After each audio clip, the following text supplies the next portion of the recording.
शांति का समाचार। जब गौतम राजगृह में एक कुटी बनाकर ठहरे हुए थे, उसी समय 5 दूसरे परिव्राजक भी आए और उन्होंने भी उसके पास ही एक कुटी बना ली। इन 5 परिव्राजकों के नाम थे कौंडिन्य, अश्वजित, वाष्प, महानाम तथा भद्रिक। वे भी गौतम के व्यक्तित्व से प्रभावित हुए और सोचने लगे कि इसकी प्रव्रजा का क्या कारण रहा होगा। राजा बिंबिसार की भांति ही उन्होंने भी इस विषय में प्रश्न किया। जब उसने उन्हें वह सारी परिस्थिति समझाई जो कि उसके प्रव्रजित होने का कारण बनी थी, उन्होंने कहा, हाँ, हमने यह सुना है, लेकिन क्या तुम जानते हो कि तुम्हारे चले आने के बाद क्या हुआ? सिद्धार्थ का उत्तर था, नहीं।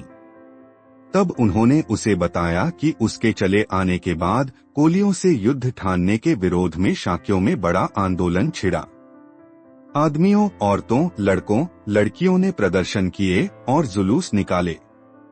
वे नारे लगा रहे थे कि कोलिय और शाक्य भाई भाई हैं, भाई का भाई के विरुद्ध शस्त्र उठाना अनुचित है, गौतम के जलावतन हो जाने को याद करो इत्यादि। आंदोलन का यह परिणाम हुआ कि शाक्य संघ को एक सभा बुलाकर पुनः अपने निर्णय पर विचार करना पड़ा। इस समय बहुमत कोलियों से समझौता कर लेने के पक्ष में था। शाक्य संघ ने 5 जनों को अपना दूत चुना और उन्हें यह काम सौंपा गया कि वे कोलियों के साथ संधिवार्ता चलाएं। जब कोलियों को इसका पता लगा, वे बड़े प्रसन्न हुए। उन्होंने भी अपने में से 5 जन चुने जो शाक्यों के दूतों के साथ संधिवार्ता चलाएं। दोनों ओर के दूत आपस में मिले और दोनों ने तय किया कि एक स्थायी पंचायत की नियुक्ति की जाए और रोहिणी के जल को लेकर कभी भी यदि कोई झगड़ा हो तो इस पंचायत के सामने ही रखा जाए और पंचायत का निर्णय मान्य किया जाए। इस प्रकार युद्ध का खतरा सदा के लिए शांत हो गया। जो कुछ कपिलवस्तु में हुआ था उससे गौतम को सूचित करने के अनंतर परिव्राजकों ने कहा, अब तुम्हारे लिए परिव्राजक बने रहने की कोई आवश्यकता नहीं। अब तुम अपने परिवार के लोगों के पास वापस जा सकते हो। सिद्धार्थ का उत्तर था, इस शुभ समाचार से मुझे प्रसन्नता हुई है। यह मेरी विजय है। लेकिन मैं वापस घर नहीं जाऊंगा। मुझे नहीं जाना चाहिए। मुझे परिव्राजक ही बने रहना चाहिए। उनका उत्तर था, गौतम ने उन 5 परिव्राजकों से पूछा, तुम्हारा क्या कार्यक्रम है? उन्होंने कहा कि हमने तपस्या करने का निश्चय किया है। तुम भी क्यों हमारे साथ शामिल नहीं होते? सिद्धार्थ ने कहा, शनैः शनैः पहले मुझे दूसरे पथों की परीक्षा करनी है। तब 5 परिव्राजक चले गए। समस्या की नई पृष्ठभूमि। 5 परिव्राजकों द्वारा लाए गए इस समाचार ने कि शाक्यों और कोलियों में युद्ध का होना रुक गया था, गौतम को बड़ा बेचैन बना दिया। अकेला होने पर वह बड़ी गंभीरता से सोचने लगा कि क्या अब भी परिव्राजक बने रहने का उसके लिए कोई उचित कारण रह गया है।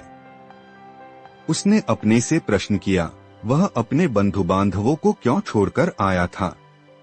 उसने इसीलिए गृहत्याग किया था क्योंकि वह युद्ध का विरोधी था।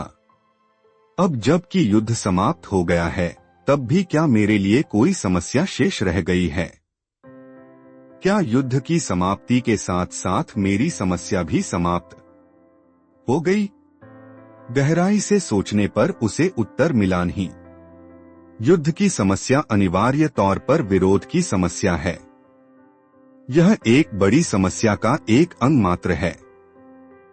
यह विरोध न केवल जातियों और राजाओं में ही विद्यमान है, यह संघर्ष विद्यमान है क्षत्रियों में, ब्राह्मणों में, गृहस्थों में, माता और पुत्र में, पुत्र और माँ में, पिता और पुत्र में, बहन और भाई में तथा साथी और साथी में। जातियों में जो संघर्ष होता है वह तो कभी कभी होता है, लेकिन वर्गों के बीच में जो संघर्ष होता है वह स्थायी है और लगातार जारी है। संसार के कष्टों और दुख के मूल में यह वर्ग संघर्ष ही है। यह सत्य है कि मैंने युद्ध के कारण ही गृहत्याग किया था।